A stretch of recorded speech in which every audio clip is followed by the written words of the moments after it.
এরা এরা এরা দুইজন একরকম পড়েছে কেন? এই একই রকম পড়ার কারণ কি?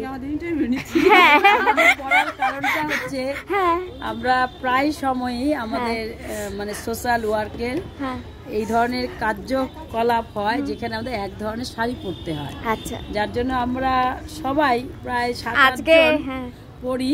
তো আজকে আমাদের নিজের মানে বান্ধবীর মতো, দিদির মতো, উনি ওনার হাজবেন্ডের আজকে শ্রাদ্ধ ছিল। আচ্ছা, সেখানে তখন ভাবলাম সাদাটাই পরতে হয় এই ভেবে একরকম পড়ে গেছে। ও বলল তুই সাদাই পরিস। আর একটা অন্তর্নিহিত মানে আছে, একটা কিনতে গেলে বেশি ডিসকাউন্ট পাওয়া যায় না। সেই 10টা কিনলে অনেক ডিসকাউন্ট পাওয়া যায়। এই কারণে অনেক শাড়ি আছে মোটামুটি 10-12টাতে একরকম আছে আমাদের কয়েকজন বান্ধবীর।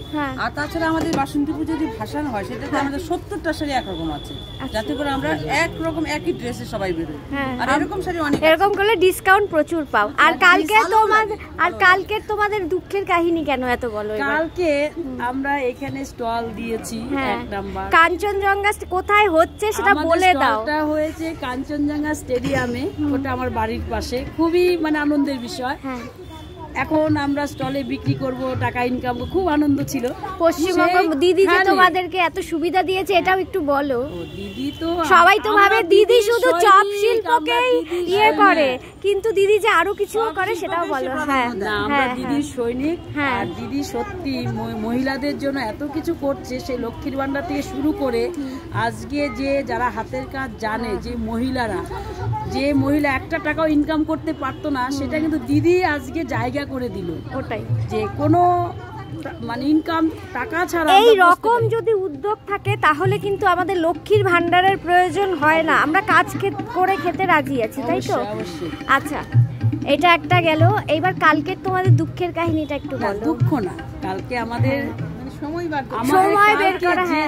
যার জন্মদিন, ওটা ভাবলে আমাদের অবাক লাগে। যার জন্য আমরা স্বাধীন ভারতের আজকে নাগরিক, যার জন্মদিন, যার মানে সে বলেছিল তোমরা আমাকে রক্ত দাও, আমি তোমাদের স্বাধীনতা দেবো।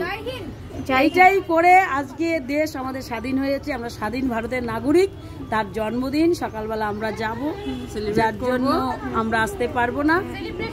এটাই হচ্ছে দুঃখ না, দুঃখ তোমাদের হলো কারণ তোমাদের একটা শিডিউল আছে, সেই কারণে। আর আমি যে কিরকম ইন্টারভিউটা নিলাম সেটার ব্যাপারে একটু বলো।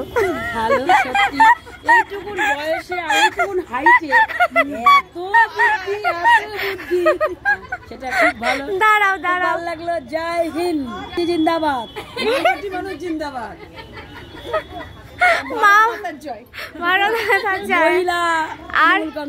আর জয় শ্রীরাম বলবে না? আমি শ্রীরামকে ভীষণ মানি, নমস্কার দিচ্ছি। কিন্তু আমরা রাজনৈতিক হিসাবে জয় শ্রীরামকে ইউজ করতে যাই না, মানে এটা আমাদের মনে শ্রীরাম আছে, এটাই ভালো, তাই তো? ঠিক আছে। এতক্ষণ ইন্টারভিউ চলছে আর আমাকে লাগছে এস্কিমোদের দেশের থেকে আসছি আমি। সামনে গিয়ে ফটো তোল। থ্যাংক ইউ দিদিরা সব। আচ্ছা ঠিক আছে, আবার আসবো। আমরা তো প্রতিবেশী। রেডি হয়ে থাকি। আচ্ছা, আবার ইন্টারভিউ হবে, এইটাকে পোস্ট করার পরে আবার নেক্সট ইন্টারভিউ।